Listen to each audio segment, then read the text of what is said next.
Good morning बच्चों। आरबीपीएस educational point में आपका स्वागत है। तो बच्चों, आज के इस वीडियो में हम पढ़ेंगे कक्षा 5 विषय हिंदी फर्स्ट, जिसका नाम है अनंतिका। अध्याय आपका है पहला, जिसका नाम है प्रार्थना। तो देखिए बच्चों, आप स्कूल में आते हैं या दिन की शुरुआत करते हैं तो सबसे पहले आप क्या करते हैं? ईश्वर से प्रार्थना करते हैं या प्रे करते हैं, कुछ भी मान लीजिए। संस्कृत में जिसे कहते हैं वंदना करते हैं। तो दिन की शुरुआत अच्छी हो, इसके लिए आप वंदना, प्रार्थना, प्रे जो भी आप कहें वो कह सकते हैं। तो दिन की शुरुआत अच्छी होने के लिए हम प्रार्थना करते हैं। और मुरारी लाल द्वारा ये रचित प्रार्थना है। इन्होंने बालक के अच्छे भविष्य की या उज्जवल भविष्य की कामना करते हुए ये कविता लिखी है। चलिए इसको हम पढ़ते हैं। वह शक्ति हमें दो दया निधे, कर्तव्य मार्ग पर डट जावें, पर सेवा पर उपकार में हम निज जीवन सफल बना जावें। शक्ति का अर्थ होता है ताकत और दया निधे का अर्थ है ईश्वर। तो कवि जो है ईश्वर से प्रार्थना करते हुए कहते हैं कि हे ईश्वर, आप हमें इतनी शक्ति दीजिए कि हम अपने कर्तव्य यानी दायित्व के, मार्ग का अर्थ होता है रास्ते पर डटे रहें, यानी अपने कर्तव्य के मार्ग पर हम चलें, उससे विचलित ना हों। पर सेवा पर उपकार में हम निज जीवन सफल बना जावें। पर सेवा यानी दूसरों की सेवा, पर उपकार दूसरों पर परोपकार, निज का अर्थ होता है स्वयं यानी खुद। तो दूसरों की सेवा, दूसरों पर परोपकार करने में हमारा जीवन सफल हो। हम दीन दुखी निबलो विकलों के, सेवक बन संताप हरे, जो हो अटके भूले भटके, उनको तारे खुद तर जावें। दीन दुखी का अर्थ, दीन का अर्थ गरीब, दुखी यानी जो कष्ट में हो, निबलो यानी जो निर्बल व्यक्ति है यानी कमज़ोर हैं, विकलो जो विकलांग हैं।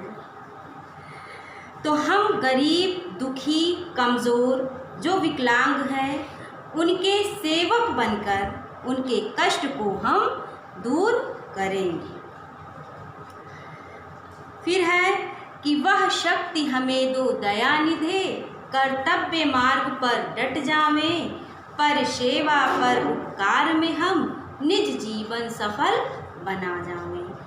फिर वही है कि कवि जो है ईश्वर से प्रार्थना करते हुए कहते हैं कि हे ईश्वर, आप हमें इतनी ताकत दीजिए कि हम अच्छाई के रास्ते पर चलते रहें, अच्छाई के रास्ते से भटके ना।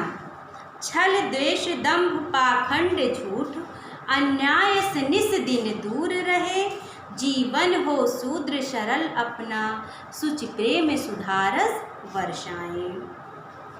छल का अर्थ होता है कपट, द्वेष यानी ईर्ष्या भाव रखने वाला, दंभ का अर्थ है घमंड। तो छल, द्वेष, घमंड, पाखंड यानी पाखंड का अर्थ होता है बाहरी दिखावा यानी बनावटीपन। झूठ और अन्याय से निस दिन यानी हमेशा हम दूर रहें, और हमारा जीवन जो है पवित्र, सरल और प्रेम सुधा का रस बरसाने वाला हो, यानी प्रेम रूपी रस बरसाने वाला हो। फिर है निज आन मान मर्यादा का, प्रभु ध्यान रहे अभिमान रहे, जिस देव भूमि पर जन्म लिया, बलिदान उसी पर हो जावे। तो कवि जो है ये प्रार्थना कर रहे हैं, भगवान से प्रार्थना करते हुए कह रहे हैं कि निज आन मान मर्यादा का, हे ईश्वर हमें अपने आन मान और मर्यादा का ध्यान रहे और अभिमान यानी गर्व भी रहे। जिस देव भूमि पर जन्म लिया, बलिदान उसी पर हो जावे।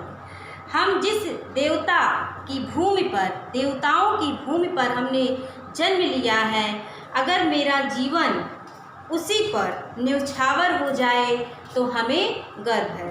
अर्थात कवि अपने देश की संस्कृति पर गर्व करते हुए कहते हैं कि जिस देवताओं की भूमि पर हम जन्म लिए हैं, अर्थात मेरा जीवन उसी के काम आ जाए तो मुझे गर्व है।